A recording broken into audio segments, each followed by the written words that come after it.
ಗೀತಾ ಗೀತಾ.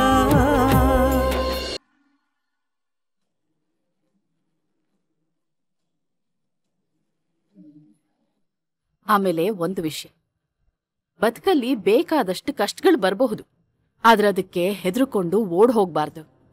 ಧೈರ್ಯವಾಗಿ ಎದುರಿಸಿ ನಿಲ್ಬೇಕು. ಅರ್ಥ ಆಯ್ತಾ?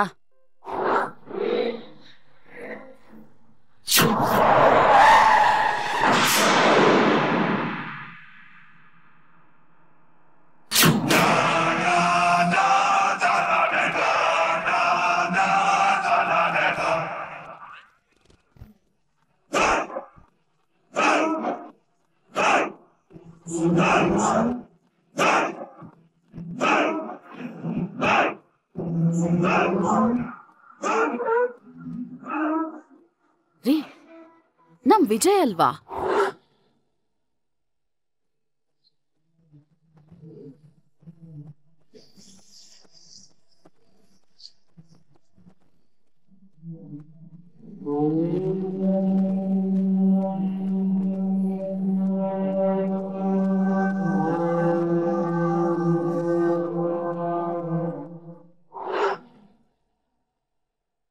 ವಿಜಿ, ಏನಾದ್ರೂ ಬೇಕಿತ್ತಾ ಅಥವಾ ನಮ್ ಕಾರ್ ನೋಡ್ ಮಾತಾಡೋಕ್ ಬಂದ್ಯಾ?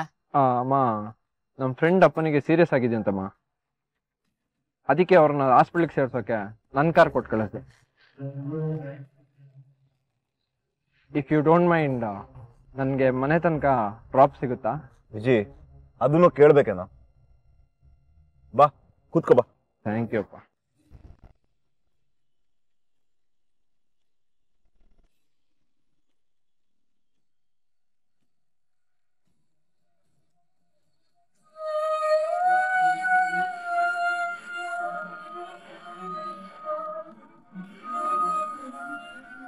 ನನ್ ಮಗ ಮತ್ತೊಬ್ರು ಕಷ್ಟದಲ್ಲಿದ್ದಾರೆ ಅಂದ್ರೆ ಕಾರೇ ಕೊಟ್ಟು ಬಂದ್ಬಿಡ್ತಾನೆ. ಗುಣದಲ್ಲಿ ಅಪ್ರಂಜಿ.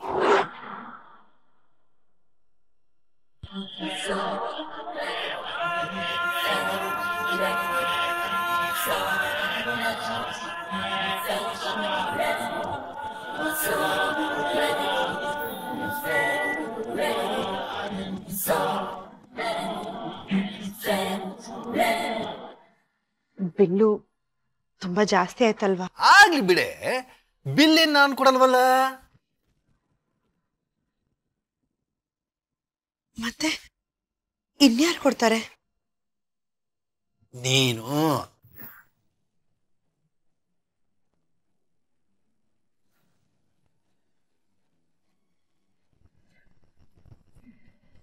ರೀ, ಸುಮ್ನೆ ಇರ್ರಿ, ತಮಾಷೆ ಮಾಡ್ಬೇಡಿ. ರೇ, ಈ BP ಶ್ರೀನಿವಾಸ ಯಾವತ್ತು ತಮಾಷೆ ಮಾಡೋದೇ ಇಲ್ಲ. ರೀ, ನನ್ನ ಹತ್ರ ಅಷ್ಟೊಂದು ದುಡ್ಡು ಎಲ್ಲಿದೆ? ನೀನ್ ಹೇಳಿದ್ದನ್ನೇ ಹೇಳ್ತಾ ಇದ್ದೀನಿ ಅರ್ಧಾಂಗಿ. ಬೆಲೆ ಅನ್ನೋದು ನಾವು ಕೊಡೋದ್ರಲ್ಲಿ ಇರುತ್ತೆ ಹೊರತು ಇರೋದ್ರಲ್ಲಿ ಇರೋದಿಲ್ಲ ಅಂದೆ ಅಲ್ಲ. ದುಡ್ಡೇ ಜೀವನ ಅಲ್ಲ, ಬದುಕೋಕೆ ದುಡ್ಡೇ ಮುಖ್ಯ ಅಲ್ಲ, ಅದಿಲ್ದೇನೆ ಬದುಕ್ಬೋದು ಅಂತ ಘಂಟಾಘೋಷವಾಗಿ ಹೇಳಿದೆ. ಈಗ ನಿನ್ನ ಹತ್ರ ದುಡ್ಡಿಲ್ಲ.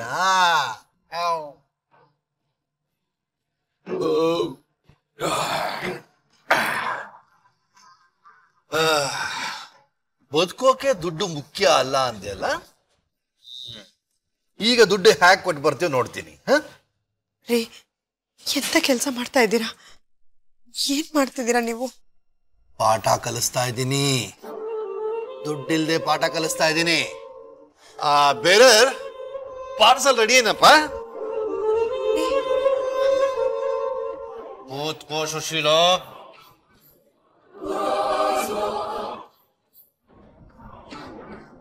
ಕೂತ್ಕೋ ಅಂದೆ. ಪಾರ್ಸಲ್ ಕೊಡಪ್ಪ.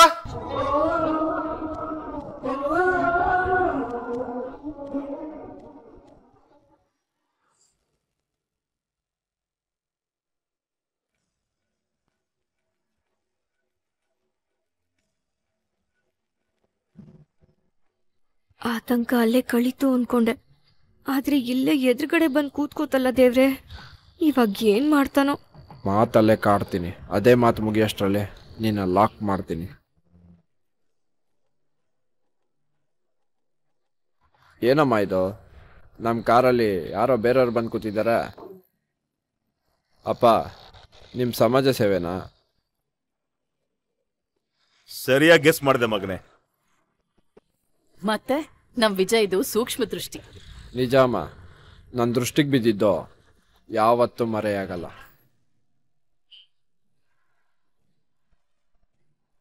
ಪಾಪ ಕಣೋ, ಈ ಹುಡುಗಿ ಸಡನ್ ಆಗಿ ಮಾರ್ಕೆಟ್ ಹತ್ರ ನಮ್ ಕಾರಿಗೆ ಅಡ್ಡ ಬಂದ್ಲು. ನೋಡಿದ್ರೆ ಯಾರೋ ಪೋಲಿ ಹುಡುಗರು ಇವಳು ಬೆನ್ನ ಹಿಂದೆ ಬಿದ್ದಿದ್ರು.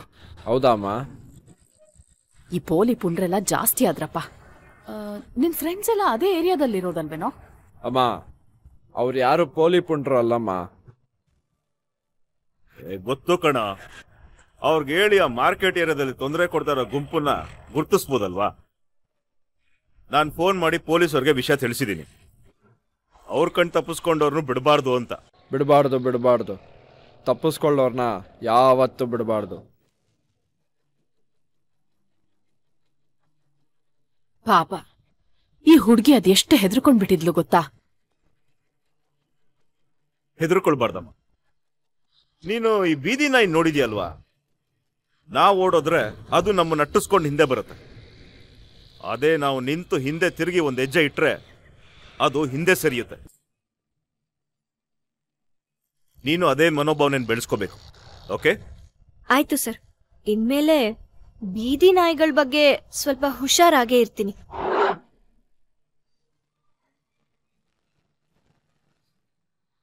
ಡ್ರೈವರ್, AC ಆನ್ ಇದೆ ತಾನೆ? ಆನ್ ಇದೆ ಸರ್. ಮೈಯೆಲ್ಲ ನಡುಗ್ತಾ ಇದೆ.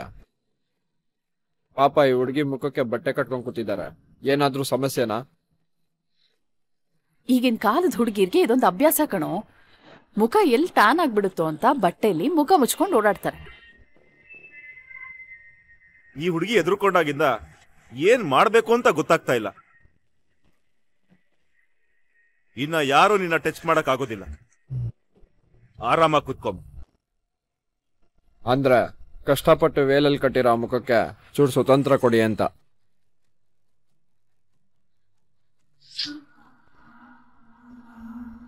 ವೇಲ್ ತೆಗೆದ್ರೆ ನಾನು ಯಾರು ಅಂತ ಈಸಿಯಾಗಿ ಗೊತ್ತಾಗ್ಬಿಡುತ್ತೆ. ಆದ್ರೆ ಬೇರೆ ವಿಧಿನೇ ಇಲ್ಲ.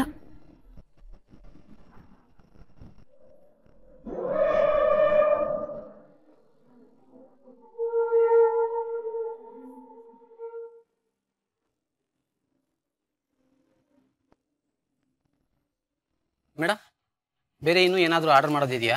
ಇಲ್ಲಪ್ಪ, ಬೇರೆ ಏನ್ ಬೇಡ. ಏನೋ ನಿಮ್ಮಂಥ ಕಸ್ಟಮರ್ಗಳು ದಿನಕ್ಕೊಂದು 10 ಜನ ಬಂದ್ಬಿಟ್ರೆ ಬೇರೆ ಗಿರಾಕಿಗಳೇ ಬೇಡ ನೋಡಿ. ಲೋ ಸಪ್ತಗಿರಿ, ಸರ್ ಕಸ್ಟಮರ್ ಜೊತೆ ಏನೋ ನಿನ್ ಮಾತುಕತೆ? ಸರ್, ಬಿಲ್ಲು ಬಿಲ್ ಕೊಡ್ತಾರ ಬಿಡ. ಇಷ್ಟೊಂದು ಆರ್ಡರ್ ಮಾಡಿದರೆ ಸ್ವಲ್ಪ ಸುಧಾರಿಸ್ಕೊಳ್ಳಿ. ಮೇಡಮ್, ಯಜಮಾನರು ಆಚೆ ಹೋಗಿದ್ದನ್ನ ನಾನು ನೋಡಿದೆ. ATMಗೆ ದುಡ್ಡು ತರಕ್ಕೆ ಹೋಗಿದ್ದಾರೆ ಅನ್ಸುತ್ತೆ. ನಮ್ಮ ಹತ್ರನೇ ಸ್ವೈಪಿಂಗ್ ಮೆಷಿನ್ ಇತ್ತಲ್ಲ ಮೇಡಮ್. ಪಾಪ ಅವ್ರ ಗಮನಕ್ಕೆ ಬಂದಿಲ್ಲ ಅನ್ಸುತ್ತೆ. ಬರ್ಲಿ, ನೀವು ಆರಾಮಾಗಿರಿ. ಸಪ್ತಗಿರಿ, ಸ್ವಲ್ಪ AC ಜಾಸ್ತಿ ಮಾಡು. ಸರ್.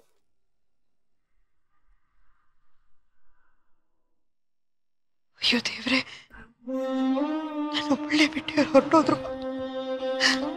ನನ್ನ ಹತ್ರ ಬೇರೆ ನಯ ಪೈಸೆ ಇಲ್ಲ. ಅಂಥದ್ರಲ್ಲಿ 1000 ರೂಪಾಯಿ ಬೆಲ್ಲು. ನಾನು ಎಲ್ಲಿಂದ ಕಟ್ಟೋದು? ಏನ್ ಮಾಡ್ಲಿ ಈಗ?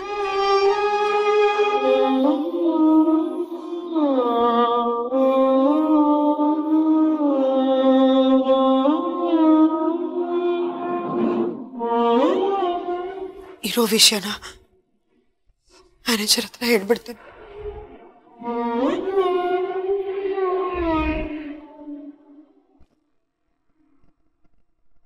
ಏನ್ರಿ ಇಷ್ಟೊಂದು ತಿಂದಿದ್ದೀರಾ? ದುಡ್ಡಿಲ್ಲ ಅಂದಮೇಲೆ ಯಾಕ್ರಿ ಆರ್ಡರ್ ಮಾಡಬೇಕು? ಯಾಕ್ರಿ ತಿನ್ಬೇಕು? ಮಾನ ಮರ್ಯಾದೆ ಇಲ್ವಾ? ಆರ್ಡರ್ ಮಾಡ್ಬೇಕಾದ್ರೆ ನಿಮ್ಗೆ ಜ್ಞಾನ ಇಲ್ವಾ? ತಿನ್ಬೇಕಾದ್ರೆ ಚೆನ್ನಾಗಿ ಇಳಿಸ್ಕೋತೀರಾ, ಆಗ ತಿಂದಿದ್ದನ್ನ ಬಿಲ್ ಕೊಡ್ಬೇಕು ಅನ್ನೋ ಪ್ರಜ್ಞೆ ಇಲ್ವಾ ನಿಮ್ಗೆ? ಅಯ್ಯೋ ಪಾಪ ಅನ್ನಕ್ಕೆ ನಾವೇನ್ ಧರ್ಮಛತ್ರನ ನಡೆಸ್ತಾ ಇದ್ದೀವಿ? ಪೊಲೀಸ್ನವ್ರಿಗೆ ಫೋನ್ ಮಾಡಿ ಪೊಲೀಸವ್ರನ್ನ ಕರೆಸ್ತೀನಿ. ಅವರೇ ತೀರ್ಮಾನ ಮಾಡ್ಲಿ ಯಾರು ಕೊಡ್ಬೇಕು ಬಿಲ್ ಅಂತ. ಹೇ, ಸುಮ್ಮನೆ ಕುತ್ಕೊಳ್ರಿ.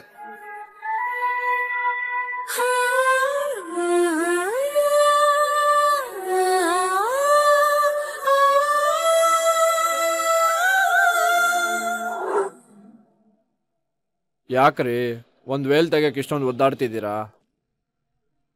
ತಪ್ಪು ಮಾಡಿದವ್ರು ಮಾತ್ರ ಮುಖ ಮುಚ್ಕೊಂಡು ಬದುಕ್ತಾರೆ ಅಂತ ನಮ್ಮಮ್ಮ ಯಾವಾಗಲೂ ಹೇಳ್ತಿರ್ತಾರೆ. ನೀವೇನಾದರೂ ತಪ್ಪು ಮಾಡಿದ್ದೀರಾ?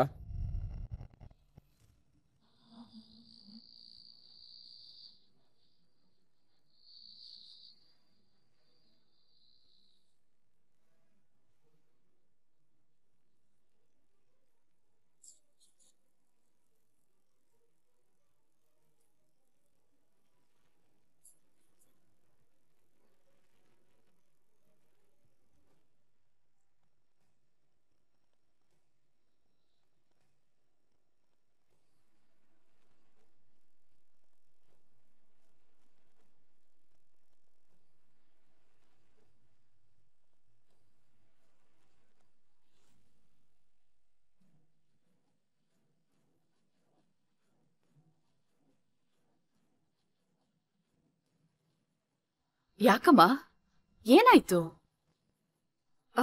ಅದು ಮುಖದ ಮೇಲೆ ಅಲರ್ಜಿ ಆಗಿದೆ, ಇನ್ಫೆಕ್ಷನ್ ಆಗಿದೆ. ಹೊರಗಡೆ ಗಾಳಿಲಿ ಮುಖ ಆಡಬಾರ್ದು ಅಂತ ಡಾಕ್ಟರ್ ಹೇಳಿದ್ದಾರೆ. ಅದಕ್ಕೆ. ಅಲ್ಲ, ವಿಂಡೋಸ್ ಎಲ್ಲ ಕ್ಲೋಸ್ ಆಗಿದೆಯಲ್ಲಮ್ಮ. ಆದ್ರೂ ತೆಗೆದ್ರೆ ತುಂಬಾ ತೊಂದರೆ ಆಗುತ್ತೆ. ಪರವಾಗಿಲ್ಲ ಬಿಡಮ್ಮ, ಆರೋಗ್ಯ ಮುಖ್ಯ. ನಿನಗೆ ಹೇಗೆ ಅನುಕೂಲ ಆಗುತ್ತೋ ಹಾಗಿರು.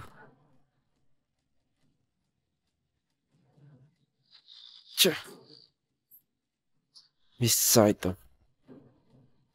ಹೋಗೋ ದಾರಿಲಿ ಯಾವ್ದೋ ಕಾಲೋನಿ ಬರುತ್ತೆ ಅಂತ ಹೇಳ್ತಿಯಲ್ಲ, ಯಾವ್ದಮ್ಮ?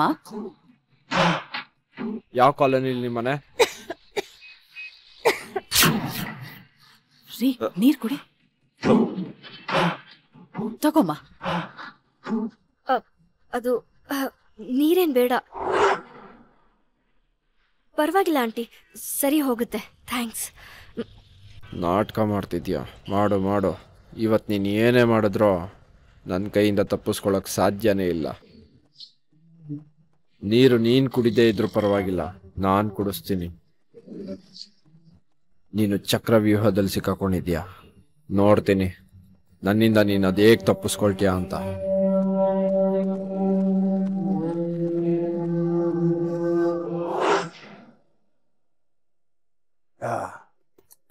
ಸಿಕ್ಕಾಕೊಂಡು ಸರಿಯಾಗಿ ಸಿಕ್ಕಾಕೊಂಡು ನನಗೆ ಬುದ್ಧಿ ಹೇಳಕ್ ಬರ್ತಾಳೆ. ಥಿಯರಿ ಹೊಡಿಯೋ ಸುಲಭ, ಪ್ರಾಕ್ಟಿಕಲ್ ಪಾಠ ಮಾಡೋದು ಬಹಳ ಕಷ್ಟ. ಗೊತ್ತಾಗುತ್ತೆ ಇವತ್ತು. ಇಂಥ ಮಂದ ಬುದ್ಧಿಗಳಿಗೆ ಹೀಗೆ ಮಾಡ್ದೇ ಬುದ್ಧಿ ಬರೋದು. ಕಾವ್ಯ, ತಗೊಂಡ್ ಬಾ, ತೋರಿಸ್ತೀನಿ ಏನು ಅಂತ. ಅಪ್ಪ, ನಾನ್ ಮನೆಗೆ ಬಂದಾಗ ಮನೇಲಿ ಯಾರು ಇರ್ಲಿಲ್ಲ. ಎಲ್ಲಿ ಹೋಗಿದ್ರಿಪ್ಪ? ಅಮ್ಮ ಎಲ್ಲಿ? ನಿಮ್ಮಮ್ಮ ಬರೋದು ಬಹಳ ಲೇಟ್ ಆಗ್ಬಹುದು, ಟೆನ್ಷನ್ ಮಾಡ್ಕೋಬೇಡ. ಪಾರ್ಸಲ್ ತಂದಿದ್ದೀನಿ, ಹೋಗು ಊಟ ಮಾಡು. ಹೋಗು ಹೋಗು, ಚೆನ್ನಾಗಿ ತಿನ್ನು. ಇದು ರಾಮ ಮಂದಿರ, ನಾ ಶ್ರೀರಾಮಚಂದಿರ.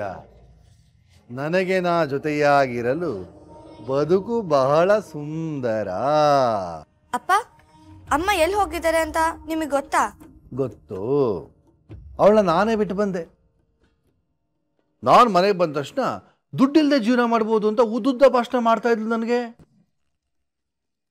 ಅದಕ್ಕೆ ಅದನ್ನ ನಿರೂಪಿಸುವಂತ ನೆಮ್ಮದಿಯಾಗಿ ಬಿಟ್ಟು ಬಂದಿದ್ದೀನಿ. ಅಪ್ಪ, ನೀವೇನ್ ಹೇಳ್ತಿದ್ದೀರೋ ನನಗೆ ಅರ್ಥ ಆಗ್ತಿಲ್ಲ. ಸದ್ಯಕ್ಕೆ ನಿಮ್ಮ ಅಮ್ಮಂಗೆ ಅರ್ಥ ಆದ್ರೆ ಸಾಕು. ಅವಳಿಗೆ ಅರ್ಥ ಆದ್ರೆ ನಿಮಗೆ ಸರಿಯಾಗಿ ಪಾಠ ಮಾಡಿಸ್ತಾಳೆ. ಜೀವನ ಅನ್ನೋದು ಮಾತಿನ ಮಾಟದಲ್ಲ, ನೋಟಿನ ಓಟದಲ್ಲಿ ಅನ್ನೋದು ಮನದಟ್ಟಾಗಿರುತ್ತೆ. ಏನ್ ಹೇಳ್ತಿದ್ದೀರಪ್ಪ? ನಿಮ್ಮ ಅಮ್ಮನೇ ಬರ್ತಾಳೆ, ಕೇಳುವಂತೆ ಹೋಗು. ಬಹಳ ಅಪರೂಪಕ್ಕೆ ನೆಮ್ಮದಿಯಾಗಿದ್ದೀನಿ. No question, only silence. ಅಪ್ಪ, ಹೋಗಿ ಹೋಗ್ರೆ.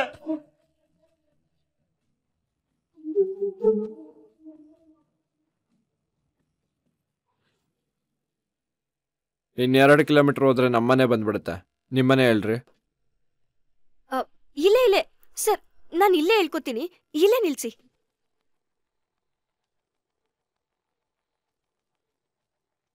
ಇಲ್ಲ, ಇಲ್ಯಾವ ಮನೆನಮ್ಮ? ಆಗ್ಲೇ ಯಾವ್ದೋ ಕಾಲೋನಿ ಅಂತ ಹೇಳಿದ್ಯಲ್ಲ. ಇಲ್ಲ ಇಲ್ಲ, ಇಲ್ಲಿಂದ ನಮ್ಮನೆ ತುಂಬಾ ಹತ್ರ ಆಂಟಿ. ಇಲ್ಲಿಂದ ಆಟೋ ಸಿಗುತ್ತೆ, ಆಟೋಲ್ ಹೋದ್ರೆ ತುಂಬಾ ಬೇಗ ಮನೆಗೆ ಹೋಗ್ಬಿಡ್ಬೋದು. ನಾನು ಇಲ್ಲೇ ಹೇಳ್ಕೊತೀನಿ ಆಂಟಿ.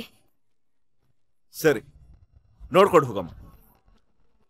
ಏನಪ್ಪ ಆಯ್ತು ಅಂತ ಪರ್ಮಿಷನ್ ಕೊಡ್ತಾ ಇದ್ಯಾ? ಅಪಾಯಕ್ಕೆ ಸಿಕ್ಕಿರೋ ಹೆಣ್ಣು ಮತ್ತೆ ರೋಡ್ ಹತ್ರ ಹೋಗಿ ಆಟೋ ಕಾಯೋದಂದ್ರೆ ಏನು? ಅಮ್ಮ, ಅದೇ ಆಟೋದಲ್ಲಿ ಬೇಕಾದ್ರೆ ನಾನು ಹೋಗ್ತೀನಿ. ಇವ್ರನ್ನ ಮನೆ ಹತ್ರ ಬಿಟ್ಟು ಬರ್ತೀನಿ. ಇಲ್ಲ, ಬೇಡ ಬೇಡ. ಯಾಕ್ರಿ ಬೇಡ? ನಮ್ಮ ಅಪ್ಪ ರಾಜಕೀಯದಲ್ಲಿ ಇರೋರು, ಜನಸೇವೆನೆ ಜನಾರ್ದನ ಸೇವೆ ಅಂತ ಬದುಕೋರು. ಅವರೇ ಯಾಕೆ ಬದುಕೋವಾಗ ಅವ್ರ ಮಗಾಗ ನಾನ್ ಬದುಕಲ್ವಾ? ಶಬಾಷ್ ಮಗನೆ. ನಾನು ಜೊತೆಗೋಗಿ ಬಿಟ್ಟು ಬರ್ತೀನಮ್ಮ.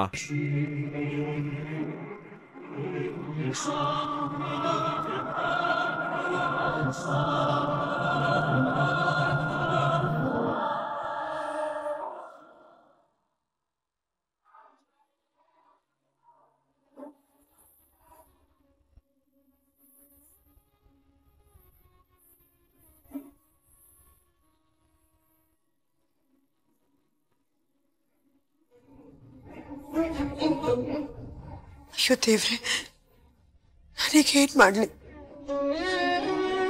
ಅವ್ರೇನ್ ಬರೋದಿಲ್ಲ. ಈಗಲ್ದೆ ಹೋದ್ರು ಇನ್ ಸ್ವಲ್ಪ ಹೊತ್ತು ಬಿಟ್ಟು ಅವ್ರು ಬಂದು ನನ್ನ ಹತ್ರ ಬೆಲ್ ಕೇಳ್ತಾರೆ. ಆಗ್ಲೂ ನನ್ನ ಹತ್ರ ಉತ್ತರ ಇರೋದಿಲ್ಲ. ಇಲ್ಲ, ಹಾಗಾಗಿ ಅವಮಾನ ಈಗಲೇ ಆಗೋಗ್ಲಿ.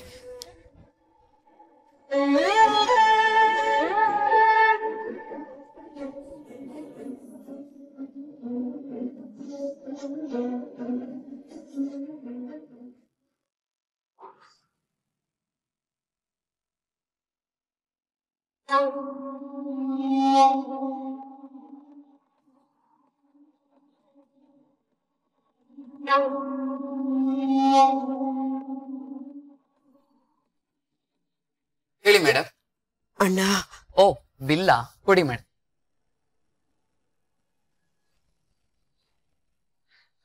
ಮೇಡಮ್, 4,319 ರೂಪಾಯಿ, 4,390. ನೀವು ಕ್ಯಾಶ್ ಕೊಡ್ತೀರಾ ಇಲ್ಲ ಕಾರ್ಡ್ ಕೊಡ್ತೀರಾ? ಅದು ಹೇಳಿ ಮೇಡಮ್, ಏನ್ ವಿಷಯ ಅಂತ ಹೇಳಿ. ಅದು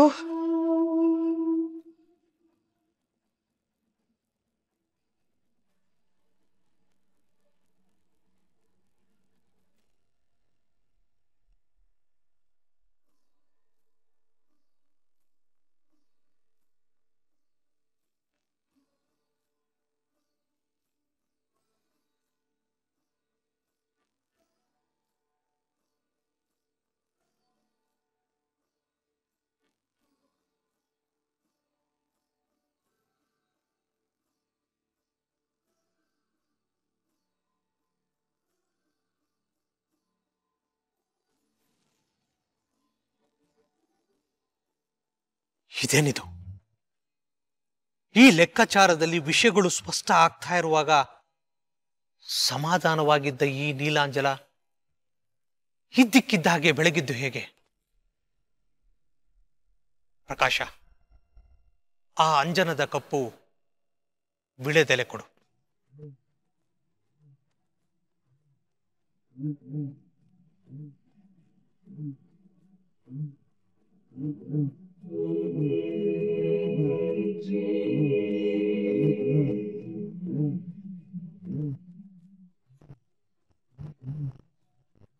ತಾಳೆಗರಿಯಲ್ಲಿ ಸ್ಪಷ್ಟವಾಗದ ವಿಷಯ ಅಂಜನದಲ್ಲಿ ಸ್ಪಷ್ಟ ಆಗುತ್ತಾ ಗುರುಗಳೇ? ತಾಳೆಗರಿಯಲ್ಲೂ ಸ್ಪಷ್ಟತೆ ಸಿಗ್ತಾ ಇದೆ, ಆದರೆ ಅಂಜನದಲ್ಲಿ ಲಕ್ಷಣಗಳು ಗೊತ್ತಾಗೋದು.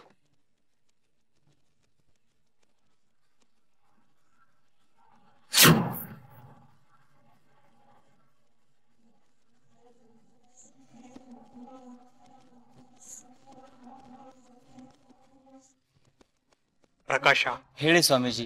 ಭಾನುಮತಿ ಅವರಿಗೆ ಫೋನ್ ಮಾಡಿಕೊಡು. ಏನಾಯ್ತು ಗುರುಜಿ?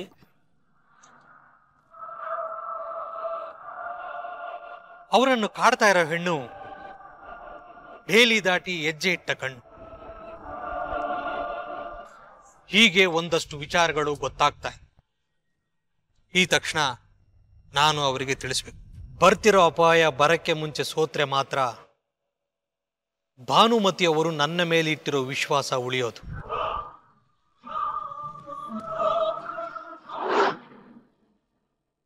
ಇನ್ನು ಏನಮ್ಮ ಯೋಚನೆ ಮಾಡ್ತಾ ಇದ್ಯಾ?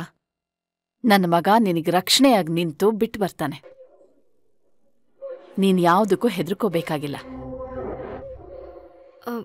ಏನು ಬೇಡ ಆಂಟಿ, ಪರವಾಗಿಲ್ಲ, ನಾನು ಹೋಗಿ ಬರ್ತೀನಿ. ಅದು ಇಲ್ಲಿಂದ ನನಗೆ ಯಾವ ಭಯನೂ ಇಲ್ಲ. ಹೆದರಿಕೆ ನಿಮ್ಗಲ್ಲ ರೀ, ನಮ್ಗೆ. ನಮ್ಮ ಜವಾಬ್ದಾರಿಯಲ್ಲಿರೋ ಒಂದೆಣ್ಣು ಸೇಫಾಗಿ ಮನೆಗೆ ಸೇರ್ಬೇಕಷ್ಟೆ. ಬೇಡ ಬೇಡ, ನಾನು ಇಲ್ಲೇ ಇಳ್ಕೊತೀನಿ.